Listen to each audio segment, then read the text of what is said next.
Welcome sa Dries TV. Kung interesado ka sa ganitong news, huwag kalimutang isubscribe ang ating YouTube channel. Maraming salamat! Welcome po ulit sa ating panibagong update tungkol kina Kim and Paolo Abilino. Sa bawat update natin, tatalakayin natin ang mga pinag-uusapan sa mundo ng social media tungkol kina Kim and Paolo Abilino. Kaya naman kung hindi pa po kayo nakasubscribe dito sa ating channel nako, i-click nyo na po yan and isama nyo na din ang bell button.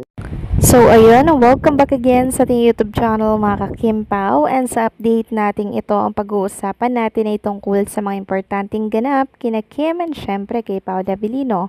Pero bago po ang lahat, maraming salamat sa inyong patuloy na pagsuporta at pagsubaybay sa mga daily update natin. Kaya naman bilang pasalamat, narito po ang mga napili kong komento patungkol to sa naging previous update.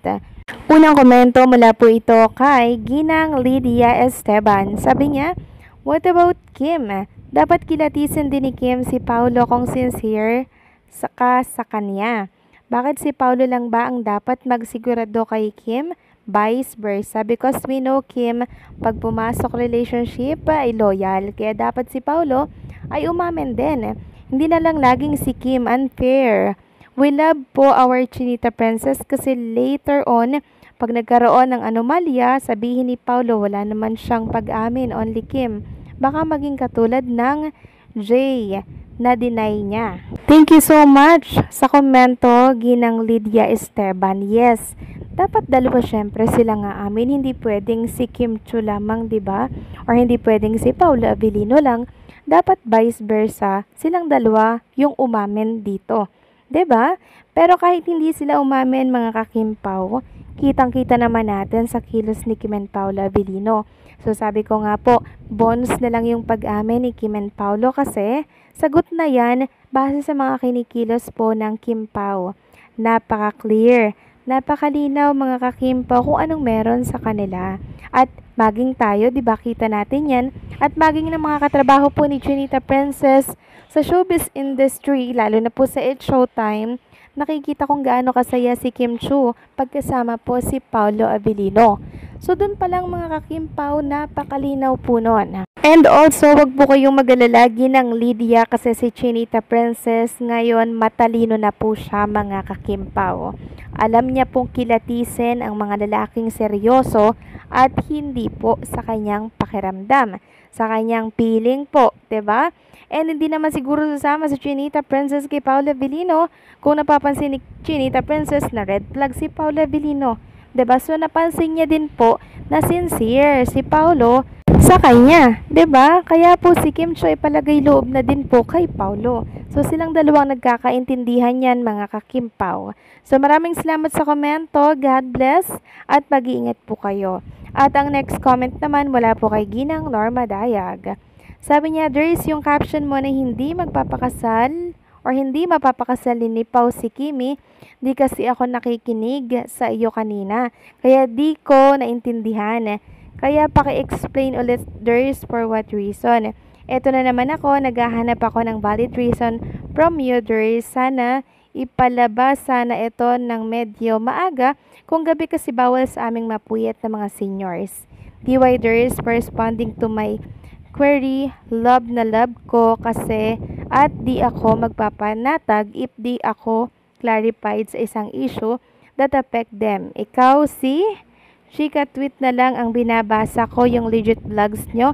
God bless us all." So kaya po hindi magpapakasal muna si Paolo Abilino mga ka-Kim Pao dahil inaayos po muna ni Paolo Abilino yung kanyang sarili bago pumasok sa pag-aasawa. Kasi 'di ba may mga aktor na siya lang ayusin yung sarili pag naikasal na tapos later on maghihiwalay. Si Paolo kasi hangga't pwedeng ayusin, ngayong binata pa siya, inaayos niya po para pag pumasok na siya sa pag-aasawa, hindi siya matutulad sa ibang mga aktor na nakikipaghiwalay. At sa oras na maayos na po ni Paolo Abilino yung kanyang mga pagkukulang sa kanyang sarili, then pwede na po siyang magpakasal kay Chinita Princess mga ka-Kim Pao. Ayun po yun, Ginang Norma Dayag. So maraming salamat po sa inyong komento.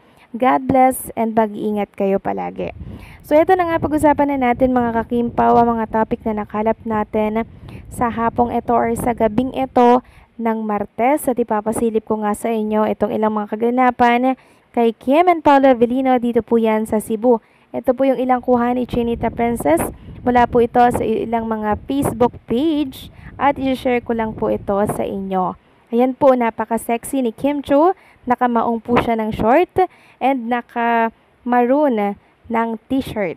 So mga 3 weeks lang sila dito mga kakimpaw, then balik na din po dito sa Manila dahil by October 11, 2025, may ganap po si Kim and Paolo Avellino para po yan sa Chow Pan Run. 11 po yan, no? October 11, gaganapin po yan sa Mall of Asia Complex. And sabi nga po dito ni Chinita Princess mga kakimpaw, first ever Chowking Pan Run is happening on October 11, 2025 in celebration of Chowking 40th anniversary. Categories 1K adult, 1K kiddie, 3K, 5K, 10K virtual run. Register po dito sa link na nilagay ni Chinita Princess. Ang saya nito for sure, tara. Can't wait, this is it. Super exciting. See you there. At kalaki po ng post na yan mga kakimpaw ang ilang mga kuha nila ni Paolo Avellino. So ang dami pong nakatago sa baol ni Chinita Princess na video at picture nila ni Paolo Avellino. Sa wakas nilabas na po ni Chinita Princess mga kakimpaw. Ayan o, ang dami po mga kakimpaw. At alam nyo, maging ang Chowking ha, napakomment sa post ni Chinita Princess.